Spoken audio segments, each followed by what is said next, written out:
A lot of you guys know me as Photographer D, and I am Photographer D. But when COVID hit, I found myself thrown into being Zoom Facilitator D. Here's the thing. I've been in many Zooms, but I'd never facilitated a single Zoom before COVID. Fast forward 5 months, and today marks the day that I am celebrating my 99th Zoom hosting leadership award. No, it's not really an award. What I'm trying to say is I hosted 99 friggin' Zooms in the last 5 months, thanks to COVID, thanks to all you guys for artists, creators, meditators all over the planet. And in this video, I'm going to share with you my 9 best tips and learnings after 99 friggin' Zooms. Ready? Here we go.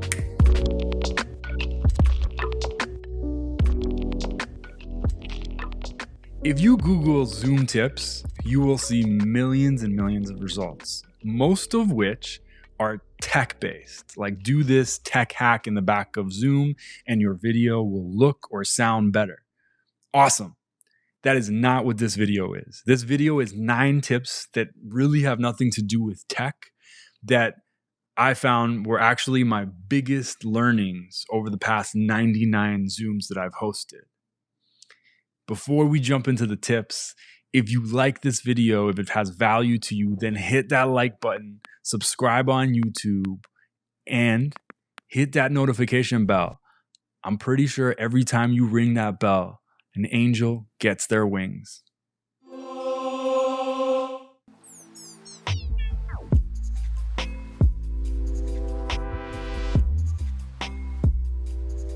A major part of facilitation is being able to create an experience end to end. And in order to do that, it really helps to understand where your audience is coming from. Some of that is super subjective based on the person, but some of it you'll know based on the time of day or the day of week. People will have different energies, and if you just think about your own energy, your energy is different on a Monday versus a Friday. Your energy is probably different at 7 a.m. versus 7 p.m. So ask yourself, where are they coming from? Where are they going to? Who might be around them in this place? What things are happening as a society? For example, a long weekend will impact people's focus and their energy. Maybe they're hungry.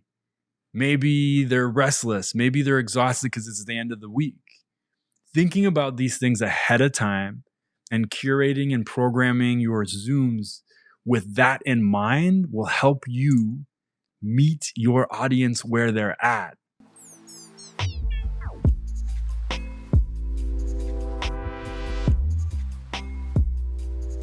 If you're like me and you are sensitive to energy, maybe you are an empath, maybe you are an introvert, flipping your Zoom on and seeing like 20, 25 faces staring at you, all of which are like energy sources.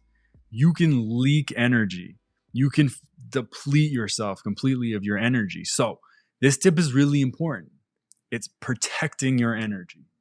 First thing you can do is take 1 minute, 2 minutes, 30 seconds if you have it, before your Zoom and just lay on the ground and ground yourself. Take a couple of deep breaths.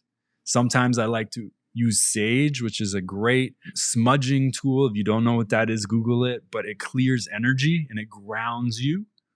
Sometimes I'll do like a quick meditation, just finding my center and imagining an energy bubble around me. So when I flip my Zoom on, I'm in a place of groundedness and alignment, and I can be my fullest self instead of being like, oh, why is that person not looking at me? And oh my God, that person's on their phone. And oh no, like this person won't turn their video on. And I'm like lost. I'm lost. I'm no longer present. The greatest thing I could do as a facilitator is to be grounded and be present. And it's hard when there's all these faces from all these different humans who are living their own lives, who are who knows what. And for me to make up stories about why they're not here, it doesn't matter. All that matters is that I am here. So protect your energy, ground yourself before you flip your Zoom on.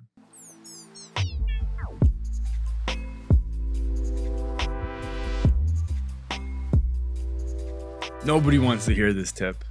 Everyone hears this tip. I hear this tip. I'm like, yeah, obviously, give yourself time to set up.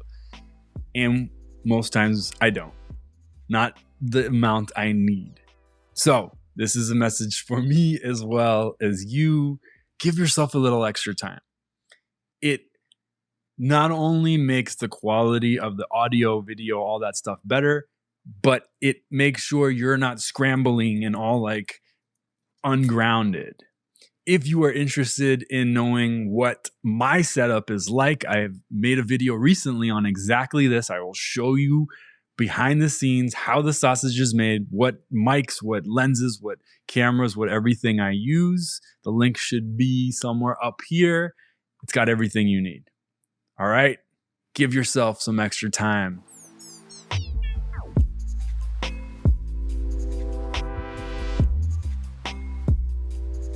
I know you are so wise. You know so many things. You just like, give me the Zoom. Let's get this thing going. I'm going to drop wisdom bomb after wisdom bomb and people's worlds are going to be.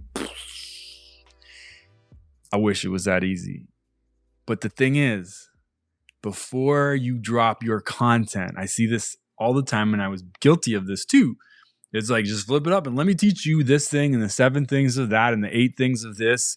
And people are in their own worlds. It's not a captive audience you have. You don't know where they are in the world. You don't know what's around them. And their attention can disappear like that. So before you drop your lesson, your content, connect. Connect them with themselves. Connect them with the group. Connect them with you. What the hell am I talking about? Very simple. Ask maybe an opening question. Share one word to describe how you're feeling in this moment. Share one sentence about your intention for this Zoom session. Even take a breath. Let's take a collective breath. Let's put our phones away and remove things that are distracting and just allowing them to feel what's already inside. Tip number, whatever we are at. Connection before content.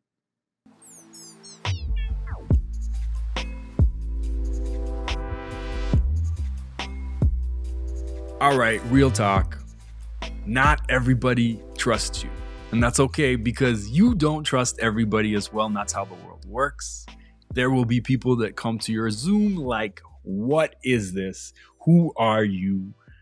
Why am I here? Can I trust you? Are you wasting my time? And before you go judge them, I bet that was you at some Zoom at some point as well. Here's a quick and easy way to melt at least some of that protectiveness. Speak to the logistics. Speak to the facts. Give them the container. And what I mean is, tell them how long this Zoom will be right off the bat. This is a 60-minute container. So they can conserve their energy accordingly.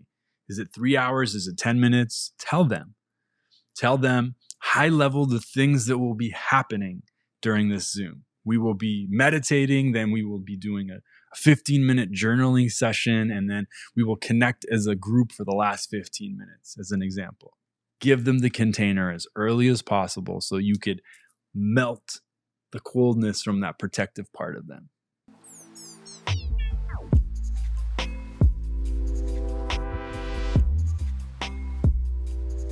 Most people treat Zoom as if it's just like talking head lecturing, teaching something, maybe asking a question here or there. And the truth is, there's so many possibilities. There's so many different things you can use to make it a more dynamic and engaging Zoom experience. You can use Q&As, you can do journaling exercises, you can do meditations, you can do small breakout room sessions, you can do movement. Movement is one of my favorite things. Everyone's always like talking. And the energy gets stuck in people's heads. And most of us reach a point where we're like, that's it. There's no more. I can't take in anymore. And movement as a curation programming tool is such an amazing way to reset energy and open people up.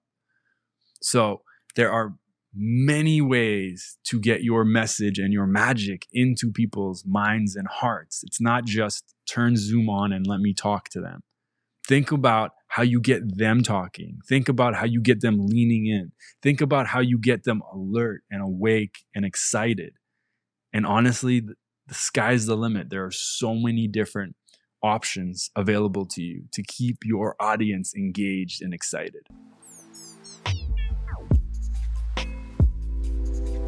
I'm gonna be honest, I was so resistant to breakout rooms until I experienced somebody else's breakout room and realized I think this is like a secret weapon. Breakout rooms are incredible icebreakers, incredible connection tools, incredible engagement tools.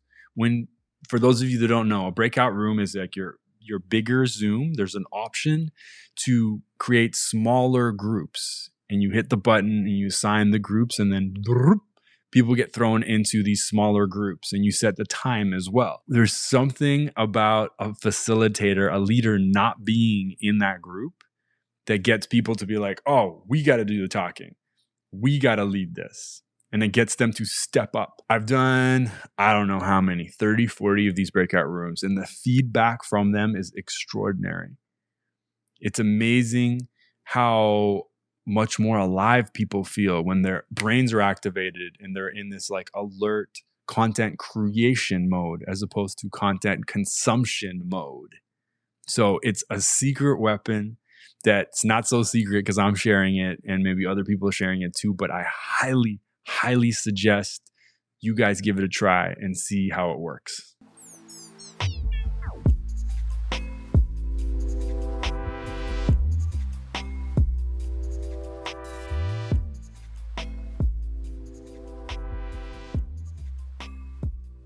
Somebody say something. One of my biggest fears early on with Zoom was I'd ask a question and nobody was going to answer it. And it was just this giant empty space of nothing as we all stared at each other. I discovered something amazing on the other side of that.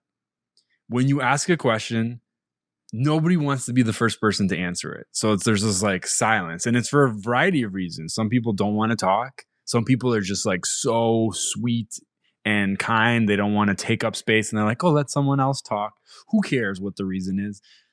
The point is, almost never does someone just throw their hand up and say, I've got an answer. That's okay. If you are courageous enough, my tip to you is lean into the silence. Fight the urge to say something. Ask the question and just sit and wait. 100% of the time, I have never been proven wrong on this, even though I'm like convinced it's going to be dead silence for 20 minutes. Somebody will say something. Oftentimes, if you wait long enough, someone's going to say something that's actually really beautiful and powerful. You just got to hold that space open for them and be patient and courageous enough not to fill that space with empty words.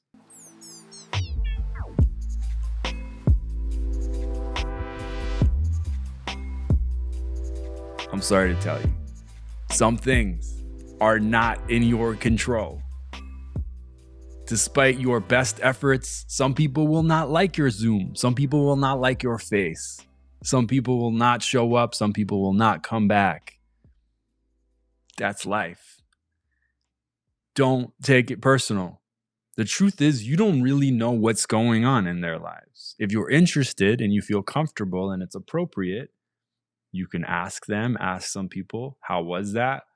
Any feedback, anything I can improve? And also, some people just aren't interested in what you have to offer, and that's okay. Don't take it personal. You will take it personal. Everyone says don't take it personal. I took it personal, and it was a waste of energy. Also, really interesting. So many of the people, based off of their facial expressions in the first Zooms I held, in my head, I'm like, oh, they hated it. They didn't comment. They didn't use the chat. They didn't say anything. They didn't turn their video on, and they were out as soon as it was done. I'm like, man, they hated it. I swear to God, a few of those people have been like my favorite, or have been my best fans, have been super fans. So that first impression you have, you don't know shit. I don't know shit. Nobody knows shit. Don't try to get into people's heads. Be you. Be the best version of you. Have fun. Be real. And remember, you can't control everything. I bet you are sitting at home thinking, man, I wish the next video D makes is on. If you have an idea for a future video, tell me. Drop it in the comments. DM me. Send a pigeon letter thingy, whatever they're called, to deliver me this idea, because I'm looking for ideas. If it's a good, juicy idea, guess what? We're going to make that idea into a video and get more of you guys creating, expressing in the world. That's it for now. Peace, y'all. And we out.